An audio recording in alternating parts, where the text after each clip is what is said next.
Hello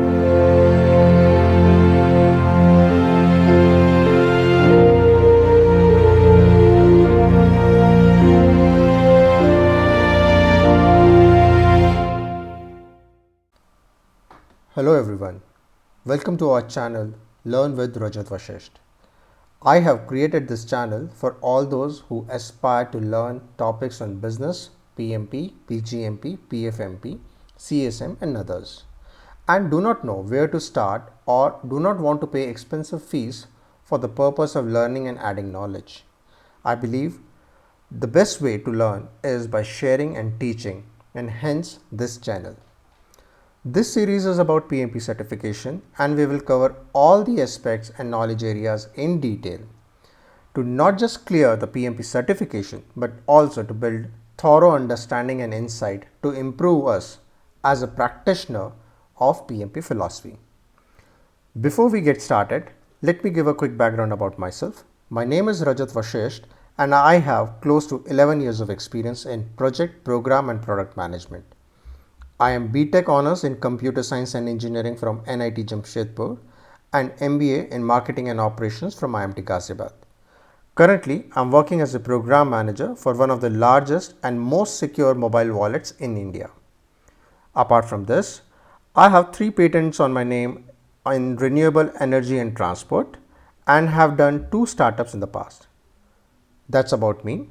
Let's get started with PMP Chapter 1 Project Management Framework. This chapter is the foundation for all ongoing chapters which are structured basis the knowledge areas. Before we go into those knowledge areas individually, it is important that we understand the foundation. Topics such as what project is, what is project management, why a project is started, how an operation is different from a project, what are the different project life cycles, what is PMO, Project Management Office, what is organizational project management, what is the difference between project, program and portfolio, what is program management, what is portfolio management, what is governance and how it is important. We will also study organizational structures. Basically there are 3: matrix, functional and project oriented. Matrix organizations are further divided into strong, weak and balanced. We'll look into them in detail. We'll also understand what organizational process assets are, what is enterprise environmental factor, and then we'll try to look into the detailed role for sponsor, project team, stakeholder, functional manager, project manager, program manager, portfolio manager, and then we'll end this chapter by understanding common inputs, tools, techniques and output. So what is a project? Project is a temporary endeavor with a definite start and a definite end undertaken to create a unique product, service or result. Now I would request you to pay attention to the words which are highlighted in bold: temporary, a start, a end and create a unique. These words are also the characteristics of a project. Now in exam, you will be given a situation and to get the answer correct, you must ask, is this question describing a project? And to do so, you should try to understand whether these 3 characteristics are highlighted in the question or a scenario. Now let us understand the reasons why a project is started or created. Now, projects are created or started to provide business value, to deliver benefits in business case as well as benefit management plan, to bring positive change in a service or a product that the organization provides. These projects are started primarily for 4 reasons: meet regulatory, legal and social requirements, create, improve or fix product, processes or services, satisfy stakeholder requirements or needs, implement business or technological change or strategy. For example, there is a service or a technology that you are providing which is based on a service which is approaching end of life, and you would want to take up a project to upgrade that technology. So let us understand what is project management.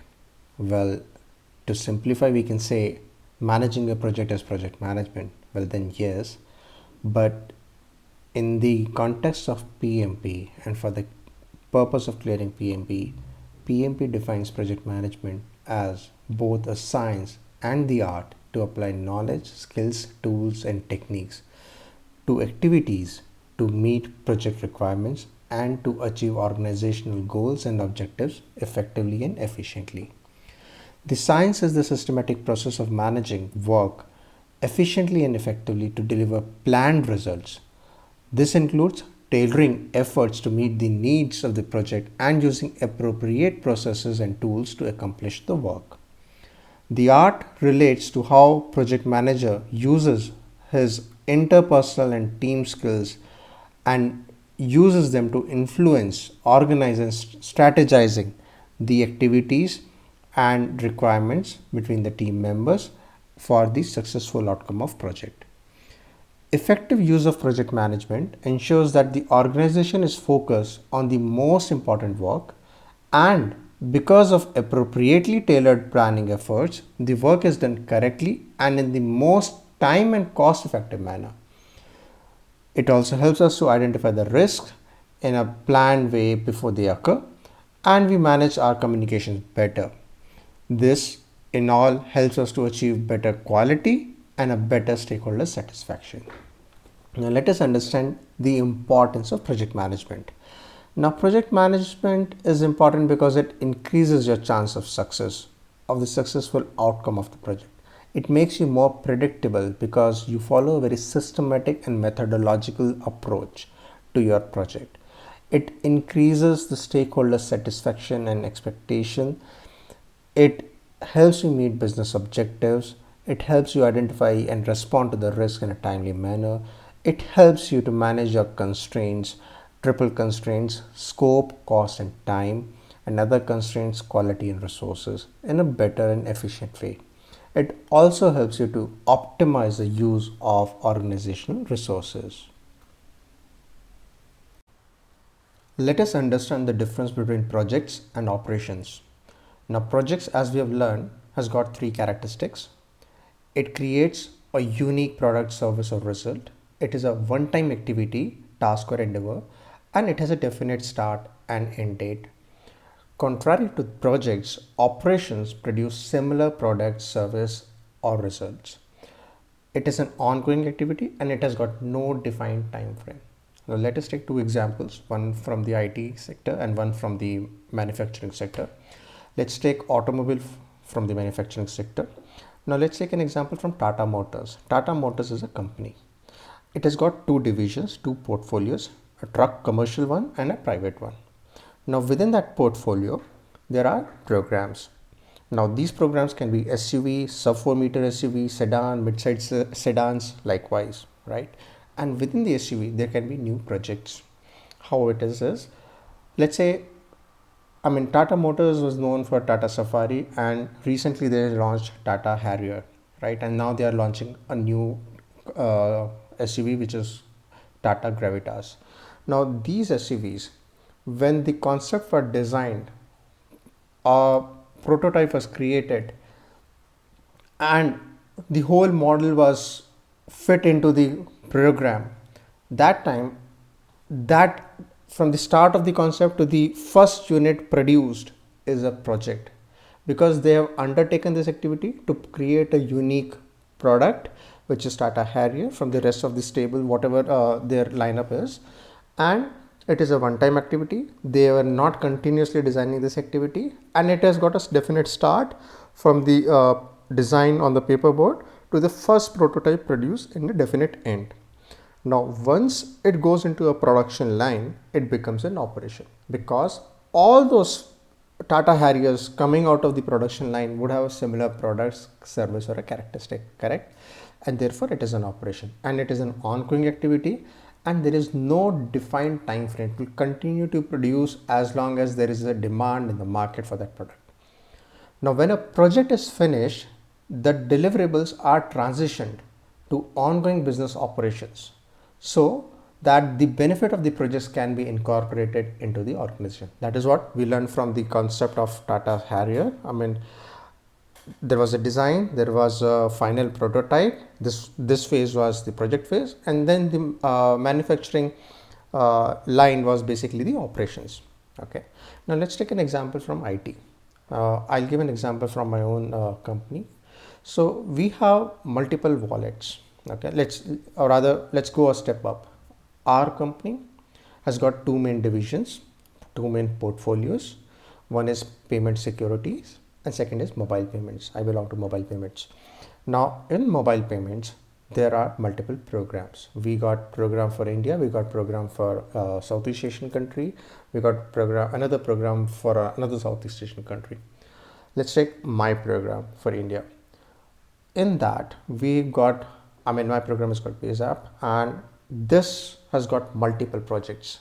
So we can also take an addition. So let's say we have a product or an application in the App Store or a Google Play Store. Now that application is in state A. It has got, let's say, 10 features in it. Now to transition it from state A to state B and add another feature, let's say we want to add another payment mode or another feature facility, that would mean that we are undertaking a project right now. And once that project is incorporated, executed and finished and is released to the general people for their daily use, it becomes an operational activity, because that time we created a project, we undertook an exercise, a one-time exercise with a definite start and a definite end date, and we added another feature which was unique, which was not there before, and therefore it is a project. Now, if you want to understand the relationship between project and operation, which leads to what, I think it is both ways. The relationship goes both ways. While a project may develop a product or service to be used in operational work, the need to change or improve operational work may prompt the initiation of a project. For example, let's take again the example from Tata Motors. Let's say Harrier is there. Right now it is a manual version, and now you want to come up, and it's a manufacturing line, right? Similar Harriers are coming out of the manufacturing line. It's an operational activity. Now you want to add an automatic transition to it. Now the decision to add an automatic transition or a sunroof in the new SUV, the existing SUV, is changing the state of that SUV from A to B, because that feature was not there. We have decided, we are creating and we're undertaking an exercise, an endeavor to create it or add a new feature. Now that is a project. From an operational activity, there is a need that has been identified, and to satisfy the need, a project has been undertaken. Now if you remember, we have also realized why a project is undertaken. This is also one of the reasons. Now once we have decided to undertake a project, there are different ways how to execute them. Now let us understand a project life cycle. Now project life cycle can be a waterfall, iterative, incremental or agile. Now these are the different ways a project can be executed. Now let us understand them in detail with certain examples to build our concept. First, the predictive and waterfall model. As the name suggests, predictive. Everything has to be upfront decided, noted, designed, the scope, the time and the cost. Now you would not want to start a project unless until there is still an element of assumption or constraint or dependency. You would want to have all of them clarified, and then only you will start project execution in waterfall model. This takes an advantage of what is known and proven, but it is also a very slow process wherein the whole of the bulk of the time is spent on planning. And at times, in current dynamics in the market, the way market is moving or the way things are changing or the way people are perceiving new products or the product shelf life is there. Now predictive model may not be a successful model for all of them, right? Because you would continue to think, design, estimate cost. By the time you start execution or you're midway execution, the product itself has migrated. The perception of the product has changed, or the requirement has changed, or it may no longer be valid in the market. Hence it's a very cost incentive also, right? The project is actually executed in a single pass, and that's one of the major challenges. You do not have an option to do a course correction in a waterfall model. because your whole planning, your whole time, your whole cost has already gone into planning of it. Now let's understand iterative. Now iterative is the one wherein the scope is decided, predetermined, but time and cost are routinely modified based on the understanding of the product as it increases. It is similar to the rolling wave, wherein the farthest of the wave has the lowest of the visibility, and the closest wave has got the maximum visibility, wherein you have an option to decide on the features, the detailed scoping, by how much time it will take to execute and what would be the cost incurred into executing that. Let's take an example from a manufacturing sector. Let's take an example from Gillette. Gillette is a blade manufacturer, and it started with one blade, right? Now iterative model, because the scope is decided and it gives repeated cycles, it gives repeated delivery of the product and takes continuous customer feedback. In Gillette case also, they started with one blade razor, they added another blade, 2 blade razor, 3 blade razor. Now they have 5 blade razors and different series basis the customer feedback as well as the affordability, and now they have expanded the product variants here.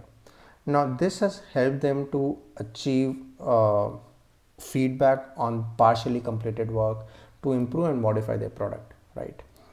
Now let's take an example. Let's understand incremental. Now in iterative, the scope was predetermined. In incremental, time frame is predetermined. That means the product would be delivered in one single shot and the final product would be immediately available for use. Okay, let us understand agile. By the definition, agile means flexible. Is a waterfall model agile? Waterfall model is not agile because it doesn't allow you to do a course correction. Agile takes iterative and incremental model, the best of both these models in work, right? It allows customer visibility, it builds on the confidence because customer is in control of what feature has to go before the any other feature, right? So basically in agile we deliver the highest value of the work first, and that gives the confidence. You build on the features or peripheral functionality on the core. So these are some of the project lifecycle models or methodologies available, and these are not just related to the IT or they can be for any sector, manufacturing or marketing. Even today, these days there's a concept called agile marketing also. So these are independent of a industry segment. Governance is like monitoring and controlling. You would want to set a benchmark and then monitor how the organization or a project or a portfolio or a program is performing against that benchmark. The benchmark can be the objective as well as the targets, right? Now, it's an overall framework of an organization and its underlying policies and procedures that governs the how of every task performed within the organization to meet the strategic objectives. Governance, organizational governance, should conform to the external regulatory and government requirements and internal standards and requirements. Now, internal requirements include policies and procedures regarding portfolio, program, and project work, which helps to ensure that these endeavors are within the strategic plan of the organization and that they contribute to the delivery of a specific benefit and value. That means you're monitoring the execution, the objective of a project undertaken against the strategic benefit that it is supposed to deliver. Now, project governance means a framework within which a project work is to be performed, and project management or office, PMO, plays a very important role in implementing the project governance in an organization.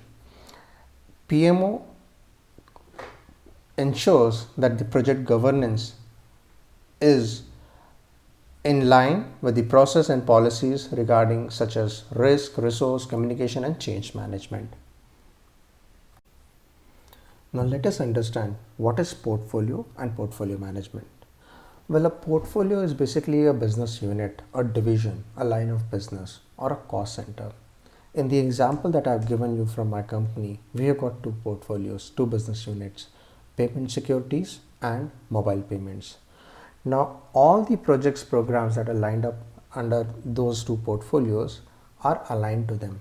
Okay, so a portfolio can include programs, sub-programs, individual projects may not be related, and other related operational work also. So if you have to understand, project doesn't have an operational activity, but portfolio does. For example, let's take an example of mobile payments. Now, when you have a mobile payment, you would have to have a customer care center to support it. You would need to have a financial operational unit to support and do the recon.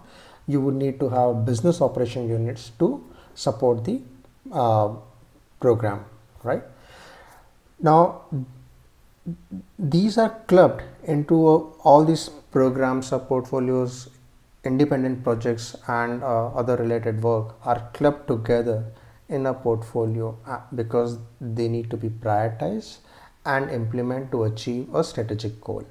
Now, combining programs, projects, and operation into one or more portfolio helps to optimize the use of resources, enhance the benefits to the organization, and reduce risk.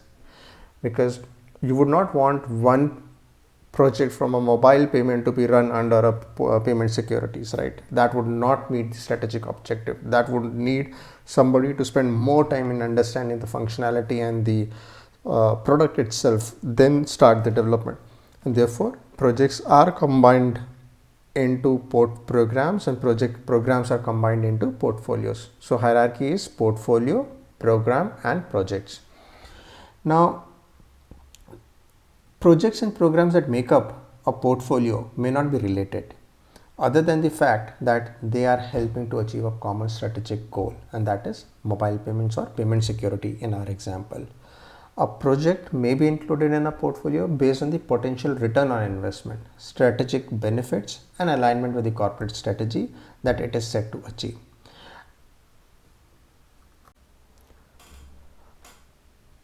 Now, program and program management. Now, programs fall under portfolio and contains a group of related projects and other activities. Now, the reason of grouping the related projects under a program is to improve the management, achieve the economies of scale, reduce the risk, and focus on the interdependence between these projects. Now, the whole objective is to improve the efficiency and effectiveness that collectively managing these projects would achieve, which would not be possible when these projects are run independently. Organizational project management. OPM is a means to achieving governance within an organization. OPM is an aspect of organizational governance that serves as a guide for portfolio, program, and project management. It is a framework for keeping the organization as a whole focused on the overall strategy. OPM provides the direction for how portfolio, program, projects should be prioritized, managed, executed, and measured to best achieve strategic goals and benefits desired out of them. Now, let's do an understanding of what is portfolio management, what it actually does, what does program management means, and what does project management mean. Now, portfolio management is the selection and prioritization of programs and projects that will benefit the organizational strategic goal.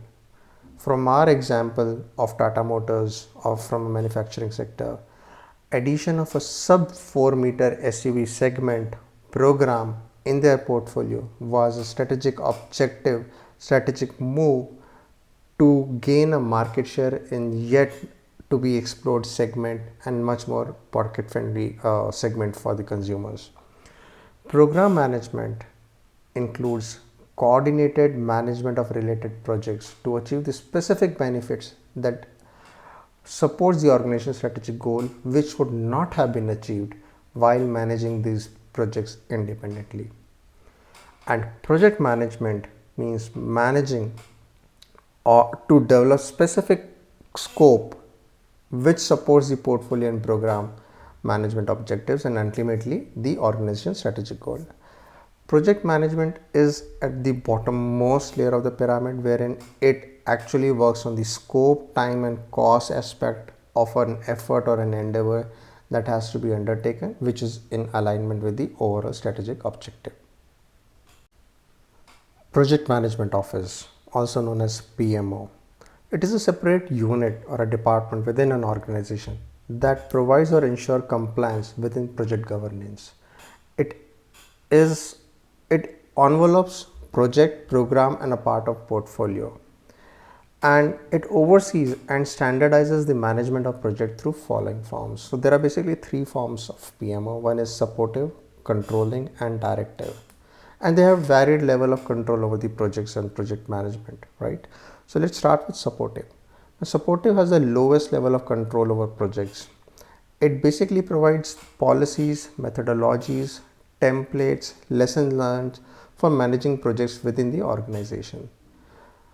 However, controlling has a moderate level of control over the project, and it provides support and guidance on how to manage a project, train others in project management and other project management softwares, assist with specific project management tools, and ensure compliance within organizational policies are met.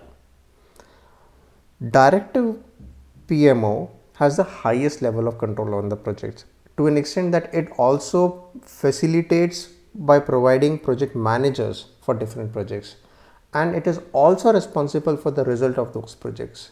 Typically, projects of certain size, type, or influence are managed by Directive PMO. Now, let us also understand what role PMO may play in an organization, depending upon supportive, controlling, or directive PMO that the organization may choose to implement. Now, PMO manages the dependencies and interdependencies among project, program, and portfolio, and hence we said that PMO envelopes portfolio, program, and projects. It integrates information from all projects to assess whether the organization is achieving its strategic objective, provides templates for documents such as breakdown structure, WBS, issue logs, and requirement traceability metrics, etc. Provides centralized communication about the projects, recommend the termination of project when appropriate, monitor compliance, governance, and other aspects of a project, may help in gathering lessons learned into a repository to make them available for other projects, and help representation on change control board to see whether what would be the impact, and therefore it is also a stakeholder. A project doesn't operate in vacuum. It is impacted by and has an impact on the cultural norms, management policies, and procedures of the organization of which it is part of. One of the primary form of influence is how the company is structured or organized. The org structure dictates who the project manager will go to for help on resources, communication, finances, and other aspects. Now let us understand the first form of structure called functional. Now in the functional structure, client is responsible for time, scope, and cost because client acts as a project manager. Functional managers are responsible only for quality. Functional organizations are grouped by areas of specialization within the functional areas. For example, finance, HR, sales, engineering, quality assurance. To understand functional in an organization or in the exam it also, always think of silos. Is the situation talking about different managers working in silos? If so, then it is an example of a functional organization. The question is talking about functional organization, and hence the role of a project manager will be minimal. Project generally occurs within a single department. When the design will happen, the design will happen by the product manager along with the business analyst. When the development will happen, the engineering manager will coordinate directly with the client, and when the quality would take place, quality assurance will take place, the quality manager would directly talk to the client. If project work or information is needed from another department, employees transmit the request to the head of the department, who communicates the request to other departmental head. Otherwise, communication stays within the project. Team members complete project work in addition to the normal departmental work. Another form of organizational structure is project-oriented or projectized or composite or hybrid organization. This is the other end of the spectrum, wherein one is the functionally structured organization and the second is project-oriented structured organization. In these organizations, project manager is responsible for cost, time, scope as well as quality. All resources line up to project managers and PM has the complete control over the teams working. In project oriented organization, the entire company is organized by projects and project manager has the control of the project. Generally, service companies are project oriented. So let me give you an example. Let's take an example of a service company, IT service company, which has different technologies. These organizations call their technologies groups as capabilities, like Java capability, Android capability, .NET capability, and others. When a project is selected and then technology is selected, resources from those projects those technologies or capabilities are pulled in for the purpose and duration of the project. Once the project is completed successfully or terminated for some reason, all resources are released, and therefore project oriented organizations is also known as no home. There is no requirement, no availability of a resource once the project is closed or terminated. They will be released back to their certain respective capabilities. Now the third form of organizational structure is a matrix structure. This is everything and anything between the two extremes, the functional and the project oriented. Now if a project is more lean towards functional, then it becomes a weak matrix, and if the project is more lean towards project oriented, it becomes strong matrix. Anything in between is called balanced matrix, and for the purpose of exam we must always remember, unless explicitly told, that this is not a balanced matrix. For the purpose of exam, always think that the question is about balanced matrix unless explicitly mentioned. Now in a matrix organization there are two bosses. One is a functional boss, one is a project boss, and we will talk about from the point of it a balanced matrix. Now balanced matrix will get two bosses, project manager as well as functional manager. In weak matrix there are no project managers. Either the functional manager takes complete control of quality and other aspects, or there are project coordinators or expediter. Now project coordinator is somebody with a very low or limited authority to take a decision or to report to the senior managers. Project expediter on the other hand is somebody who's sort of subject matter expert in that particular functionality or particular technology, but has no authority to make any decision. Now let us start by understanding roles of different stakeholders, and let us start with project sponsor. Now project sponsor is someone senior to a project manager in the organization. He or she can be a program manager or a portfolio manager. And let us understand that sponsor can be both at the vendor side as well as the client side. Now a sponsor plays an important role throughout a project lifecycle, from the very start to the closing.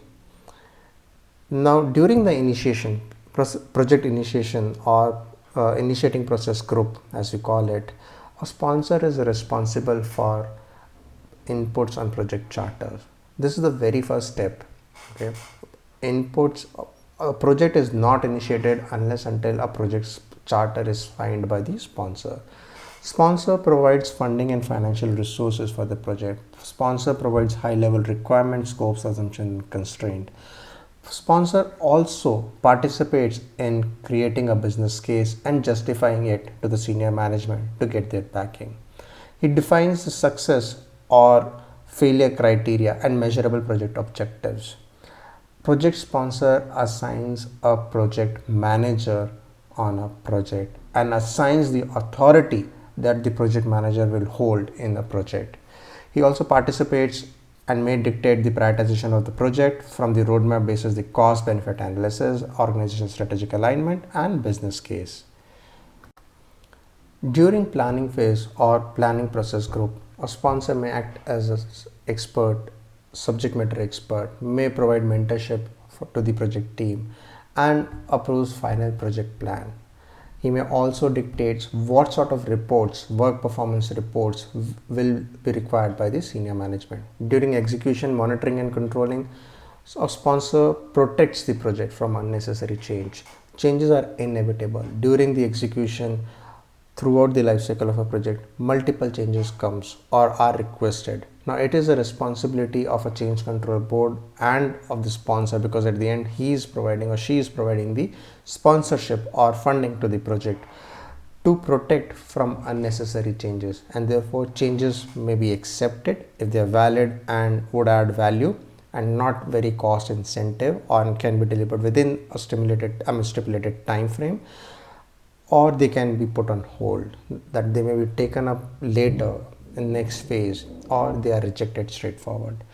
During the closing phase, a sponsor provides efficient and integrated transfer of the deliverables to the customer. He provides a formal acceptance of all deliverables. Let us now understand the role of project team. Now project team consists of project manager. It consists of the set of resources who supports project manager in management activities called project management team members, and those set of team members who will actually come help and execute the work required. They may be from different departments or functions, for example engineering, QA, design, etc. Now these team members share the respective WBS and schedule estimates for their work packages or activities to project manager. Therefore, project team members contribute in the overall project management plan, and project manager is responsible for integrating all aspects of project management plan into one. They also identify stakeholders. They understand the requirement, identify the requirements and their underlying constraints and assumptions. They create WBS and decompose the work packages for their set of responsible activities into schedule activities. Now they comply with quality and communication. They participate in risk management process, execute project plan to accomplish the work defined in the project scope statement, and they also implement approved changes. Project team members also contribute to the lessons learned knowledge base. It can be an engineering knowledge base, it can be a quality knowledge base, it can be a design knowledge base, etc. Depending upon the functionality or the feature they are responsible for. In an agile setup, team members are responsible for clarifying user stories with the customer so that they can estimate and plan the release and iterations, hold reviews and retrospectives, and update the project information using tools such as Jira, Kanban boards, or burn-down charts. Stakeholders can be anyone who invests, innovates, or get impacted by the project. Now they can have a positive influence, they can have a negative influence on the outcome of the project. To name some stakeholders: end users, project manager, project team, portfolio manager, program manager, functional manager, operational manager, vendors and clients and regulatory authorities and end users can all be stakeholders. The role of the stakeholder in the project is determined by both the stakeholder and the project manager. Stakeholder should be involved in planning and managing the project for successful outcome of the project. Stakeholder should also be involved in creating charter, project scope, project management plan, identifying constraint and assumption. This is important because it gives them the confidence that they are involved in every stage of a project execution and planning. In an agile environment, project owner role can be filled by someone from business who is responsible for working with the agile team to prioritize features, functions. Okay, let's understand the role of functional manager. Functional manager is responsible for the human and physical resources in his or her specific department. Now, Functional managers usually maintain a calendar indicating the availability of people, facilities, and equipment for the project and other organizational work, and coordinate with project managers who need the resources. Now, to understand it, let's take, there's a unit in the organization, or a division, or a department in an organization with a specific capability, and there are 6 7 project managers, right? And this capability has set number of resources, or a given number of fixed number of resources. Now if there are 6 7 project managers who want those resources to be logged and to be working on their respective projects, they would have to fight with them. So functional manager has an authority in change control board, because they would not want to allocate a resource on a project wherein the changes are uncontrolled, where each and every changes are accommodated and the resources are locked for more than a given or agreed upon period of time. They also negotiate with project managers and assign resources, because it's them who are the suppliers of the resources and the human as well as physical resources, and they would want to supply it to the project manager who best utilizes those resources. They also share the project pipelines, and that may have an impact on the projects with the project managers, because they should know that with this limited resources and this project pipelines or the projects available with different managers, the resources would be utilized over this period of time, and the next available resource would be on this so and so date. Okay, they also participate in initial planning until the work package and activities are assigned. This is very important, because this gives them the insight into the workload of a resource, what all activities that particular resource is going to perform in this particular project, which belongs to that specific department. Approving final schedule and project plan during schedule development, when it involves teams and physical resources under their control, they also participate to improve resource utilization. Now let us understand the role of project manager. Now, project manager comes into play after the project charter is signed, but that does not mean that project manager is not contributing in preparing the charter itself. Project manager does contribute in preparing the project charter. The roles and authority are assigned by the sponsor after the project charter is signed. The project manager is accountable for project objectives and delivering the benefits and values in alignment with the organizational objectives once the project is executed. He is also responsible for managing and preparing the project management plan. Though the inputs, the WBS, the work packages, and the activities and the sequence and the interdependencies are given by the project management team. The project team itself. Responsible for completing a project as per the baseline, the project manager monitors, controls the baseline and the deviation to the baselines. So scope, schedule, cost is the primary responsibility of the project manager. Project manager should also highlight assumptions and constraints upfront before the project reaches that stage of development. Now in a project there are two types of buffers: management buffer and project buffer. Now project manager is responsible for adding appropriate buffers in both schedule as well as cost. Project manager also integrates the project components into a cohesive whole that meets the customer's need. Project manager uses his or her influence on an enterprise environmental factor for the success of project. Project manager should be proactive in anticipating the challenge, and project manager uses rewards and recognition to motivate team members and acknowledge their contribution for the success of the project. Let us now understand the role of program and portfolio managers in context of the project management. While a selection and a prioritization of a project or a program is the primary responsibility of a portfolio manager, portfolio manager does a cost benefit analysis, basically understands the return on investment of the selected projects. How do you materialize it, what benefits will it add, and how well it is aligned to the organizational structure and objectives. Portfolio manager works with senior management to get support on the business cases for which a project should be initiated. However, a program manager is responsible to get the benefit by managing different projects in a coordinated manner. Program manager is responsible for getting the effective and efficient use of resources and manpower. Ensures the projects are selected in alignment with the strategic objective of organization. guides and mentors project managers on planning and controlling the project. Program manager also provides oversight to adjust projects for the program's benefit.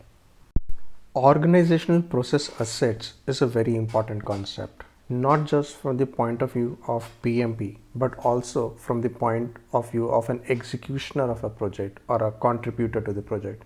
Now, this is divided into two classes: process, procedures, and policies, and organizational knowledge repositories. Now, process, procedures, policies act as a framework within which a project has to be executed. This also acts as a ready reference for multiple aspects of a project, for example, quality, procurement, execution, change control, compliance, etc. On the other hand, organizational knowledge repositories is basically any data, knowledge, information. So during the project execution, data gets generated, right? It may be for the baseline, it may be for the execution. Out of that data, a knowledgeable information is created. I mean, when you compare it, when you prepare a meaningful information out of a data, that information is stored for future references. Organizational knowledge repositories act as a ready reference, gives predetermined assessment of how a new project can be run. It is very important. Another aspect of organizational knowledge repository is the lessons learned. Lessons learned are at every stage of a project. It can also be at the closing. How well do you close your project? What all activities do you perform to close a project? If a project gets terminated, what is the reason? So documenting all these things, why a project has failed, what could have been done better, is all these are the aspects of knowledge learned. Enterprise environmental factors. These are those dimensions of an organizational working culture which have an impact on the project itself. However, project team does not have a direct control over it, but gets influenced by EEF.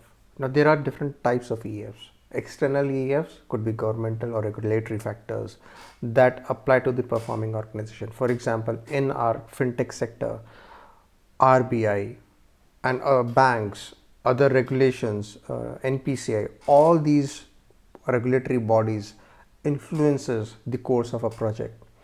Internal EEFs. This includes structures, culture and systems and geographic locations. Resource related EEFs would include technology and availability of resources, or there may be a project requirement for a particular technology. For example, there's an interface to be developed in Android, but I don't have an Android resource. Then it's a resource related EEFs. Then project management related EEFs. This includes resource management system, procurement management system, quality management system. And EEFs are always in play, and they should be factored in during project planning. Without the proper understanding of EEFs and their influence on the project, planning or any planned project may get impacted. EEF inputs to many processes which are part of planning, execution, monitoring and controlling process groups.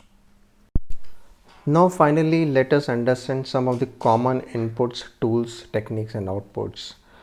We'll start with data gathering. Now data gathering means whatever is the execution or whatever is the planning, whatever is you're observing during the course of a project, you start gathering it. And how do you do that? You do it by benchmarking. You set a standard and then you measure it. This is the data gathering. Or is it reaching that benchmark itself? Is your performance up to that benchmark? So basically you set a baseline and then you start measuring it. That's when you start generating data. Second is brainstorming. You have a lot of experts or people who are directly involved into the project execution or development. They brainstorm it. They think through the functionality, the flows, the implementation and other aspects. Second is a checklist. Third is a checklist. Checklist means there would be a list of activities or tasks if you have performed them or not. List of tools that were supposed to be done, list of steps that were supposed to be executed in a certain sequence. Next is interview. Interviews can be both formal as well as informal. Informals can be over mail as well as can be recorded. Informals are usually over talks or during your lunch times. Next is the market research. You do a very thorough research. What is the product requirement? How other products are doing a competitive analysis and all those things. And you have questionnaires and survey. Now, question is a much more structured than a survey. Survey, you will get answers directly. We will go through each of them in detail in subsequent chapters. Next is data analysis.